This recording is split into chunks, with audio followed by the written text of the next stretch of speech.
The Ready, Set, Grow podcast is sponsored by Ag Expert, software designed for Canadian agriculture. Visit them today at agexpert.ca. Welcome to the RH Accelerator Ready, Set, Grow podcast, where we interview some wonderful innovators and leaders in the agriculture and food space. We'd like to thank Ag Expert from FCC for hosting this as well. My name is Joe Dales with RH Accelerator. Today we have Diana Laternis with us from Regina as our guest host. And we're really excited. Our guest is from Basel, Switzerland, Rob Neill. So, Rob, for people that don't know you, can you kind of give us the Rob story from Canadian farm boy to multinational crop protection executive in Basel, Switzerland?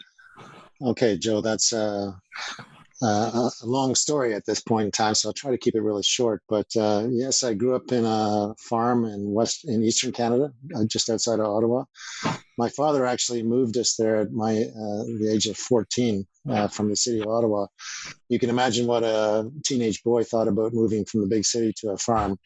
I thought it was kind of the end of life, so to speak. But to my great surprise, I ended up loving it, and I developed a real passion for agriculture.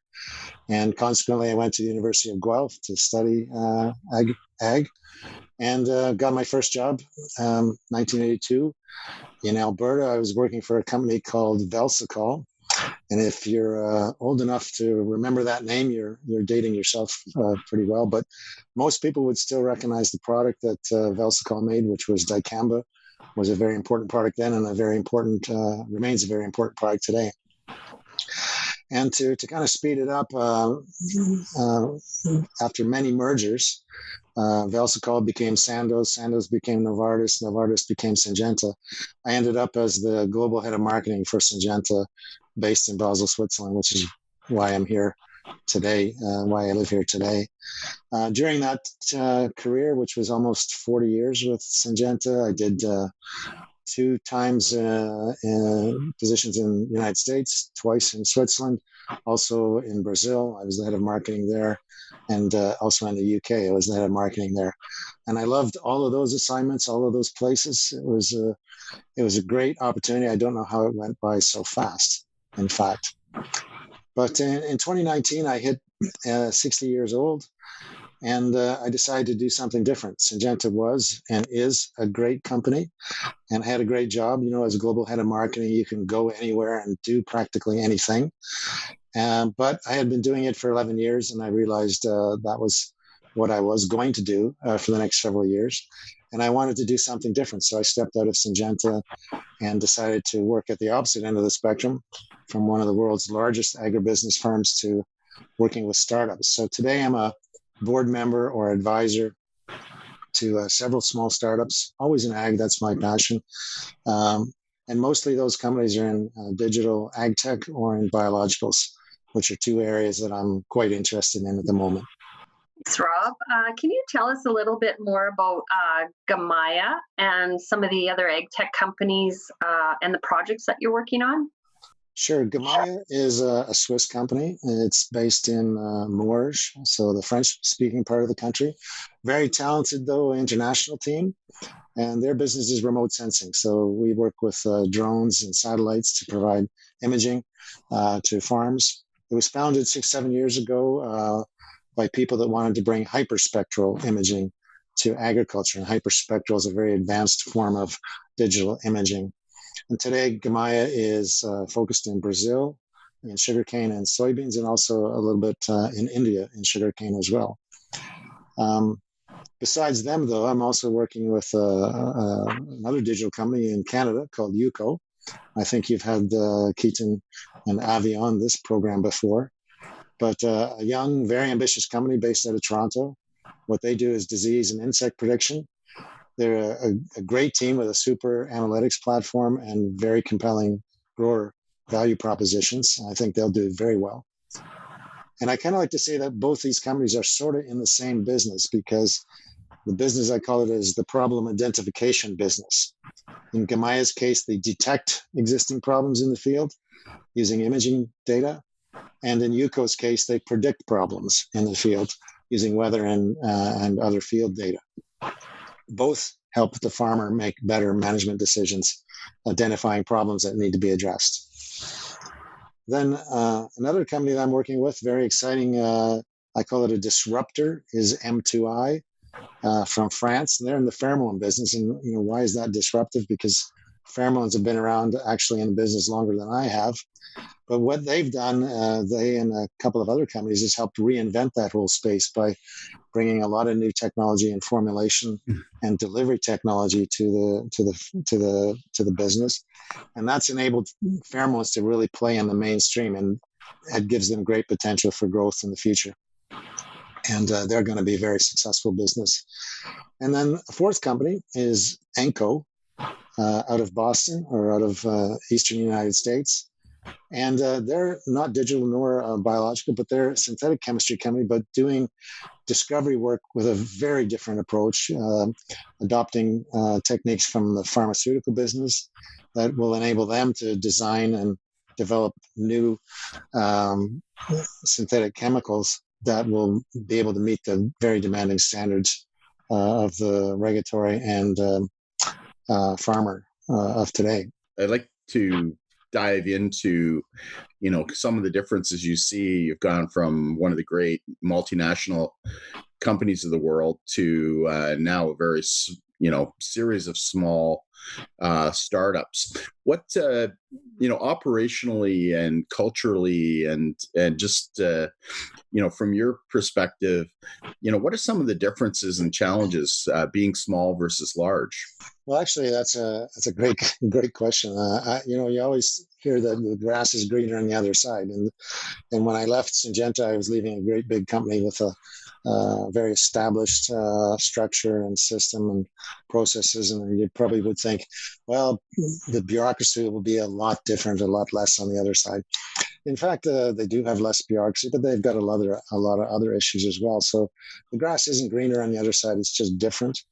I would say one of the big differences between these very large and very small companies is in the processes.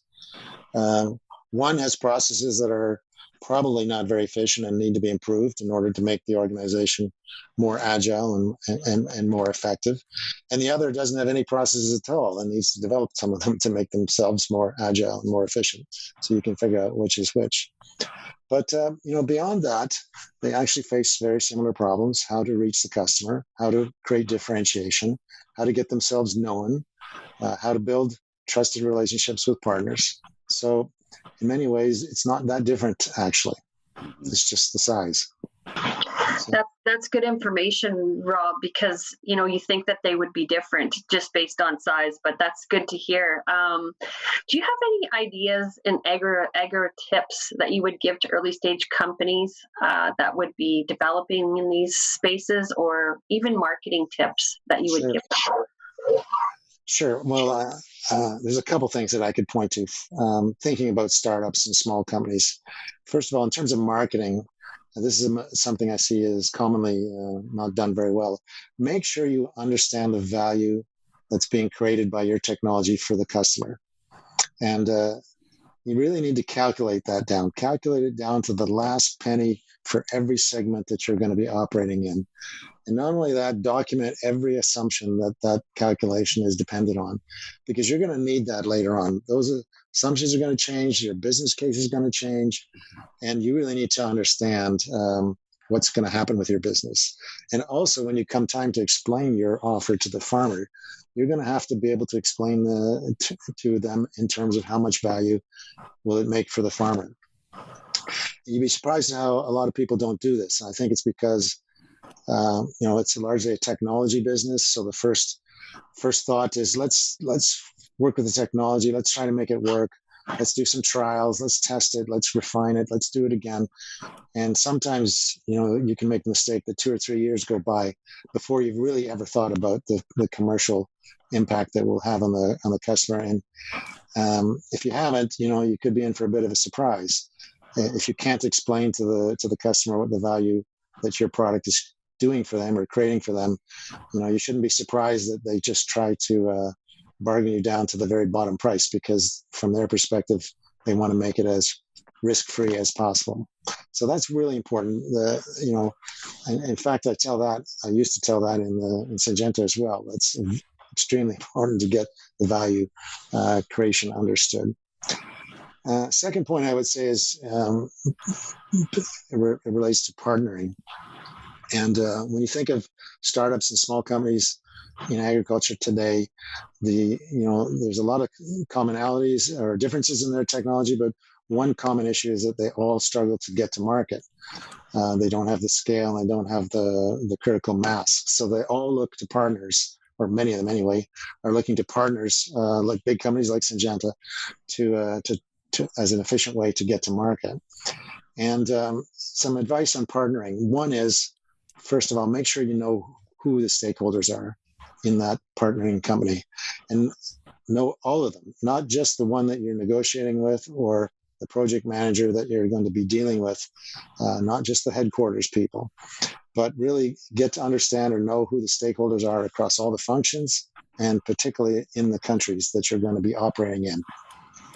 And I think that people often mistakenly assume that because the person they're making a deal with or doing a project with is very receptive to them, that person will do all the legwork of making sure that everybody else in their organization is on board and really bought in and is really behind it. But it doesn't work that way. It may work that way in Walmart. If you get in the store and put your stuff on the shelf, it'll just fly off. But it doesn't work that way in ag. You've got to work all levels of the system to create awareness for your product and create pull for your technology. And that's a very demanding job for a small company to do. It's often very daunting to think about how to manage all these different stakeholders. But it's real important that you do that. You need to get some dedicated project person or account manager in place, somebody who focuses entirely on that partnership. And the team that is working behind them in your company needs to be as dedicated as you can make them as well. They should not be split over all aspects of the business, because those partners, when you make actions and agreements for those partners, they expect them to get done. And failure to delivery is often a problem with small startup companies. So really, think through that partnering capability building deeply before you get going with that. Those are great tips. And the larger the company, the more complex it becomes too, because, the person you're dealing with may not have responsibility in even country markets, right? So, Definitely. Knowing lots of people and doing the work and not being, kind of dependent on them, creating your demands. So exactly. A common problem I see in particularly in biologicals is, biologicals are not as forgiving as synthetic chemistry. Right. In other words, synthetic chemistry is a lot easier to sell. Yeah. And generally it can be fairly high margin and so very profitable. So if you're a sales rep in the middle of Brazil or in Argentina or in wherever, what are you going to spend your time on? The product that's easy to sell and makes the company a lot of money, or the one that is very difficult to sell and, you have to put in a lot of effort in? Of course, it's going to be on the easier to sell one. So the biological companies that are successful today are the ones who are working very closely with the people in the field to get them to realize that it is possible to work with this product, and that there are a lot of other great reasons for this to be a part of their portfolio and part of their offer to their customers. So you need to do that sort of missionary work. Yeah. You've always watched the marketplace closely in agriculture, and you mentioned digital, you've mentioned biologicals a little bit. Are there any other kind of trends, things that you're watching or keeping an eye on that would be relevant to farmers or agribusinesses that you think will impact on agriculture in the next few years? Sure. There's two or three things that are very exciting to me. And, number one is what everybody's talking about, which is carbon capture. This is currently the hot topic. It's being discussed across the spectrum in all forms of technology in all parts of the world. It seems interesting that suddenly everybody's company is part of the carbon capture solution. And, of course, a lot of that is hype, but there is some really serious work going on. And I expect that we'll see some real and very tangible things in that space in the very near future. So that's quite exciting. Everybody's got to watch that space very closely. Secondly, that, and quite related to that, something that I'm personally really excited about is the whole movement around regenerative agriculture. And I'm excited about this not because it contains a lot of new ideas. In fact, most of the ideas are well established since a long time. Things like crop rotation, cover crops, compost management, integrated animal and crop production, things like that have been around for a long time. But what's exciting is that it's a robust concept, really, that everybody can get behind. And I think we've had too many polarizing opinions in agriculture about what's right and what's wrong. For example, organic agriculture has been perceived as the only sustainable method of farming for some time, and that's really not quite true. And the so-called conventional agriculture has been perceived as an unsustainable type of farming, which is also really not quite true. But in fact, these differences of view pit people against each other, and really quite needlessly, because they both have the same objective in mind, which is how to make agriculture more and more sustainable. So I think the ideas behind regenerative agriculture get us all past those kind of biases and misperceptions. And I'm really optimistic that the concepts of regenerative agriculture will play a bigger and bigger part of the discussion and enable us to move forward together in a very effective way. The third thing I watch, but I'm not really an expert in this at all, so don't take anything here too seriously, but is gene editing. It's not my field. I come from more the chemical side of the business, not the seed side of the business. But I'm really excited to read how transformative that will be to agriculture in the future. And I hope at least half of what I read is actually true in the future, because it will have a big impact.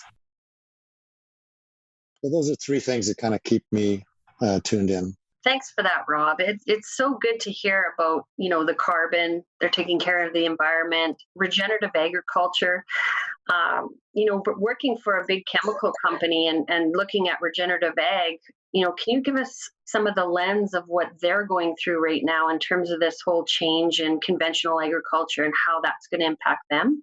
Well, they're not really just watching it. They're participating quite strongly in it. And a lot of the leadership comes from them.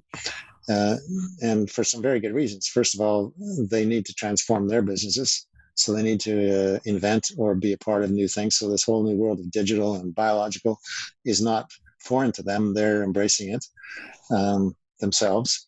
They are very active in pouring a lot of money into research into carbon sequestration methods. They're supporting a lot of startups. Most of those large companies have venture funds, and they're invested across the patch in regenerative agriculture and carbon capture and digital and various other new technologies. So it's very much on their mind. They are, you could think of them as, on one hand, as pesticide companies, like, for example, the crop protection business of Syngenta that I used to work for. But that's not the way they think about themselves. They think about themselves as technology companies that are in the business to bring technology solutions to farmers. And whatever that may be is where they need to be. And I think that they're quite a force for good in this space. That's terrific.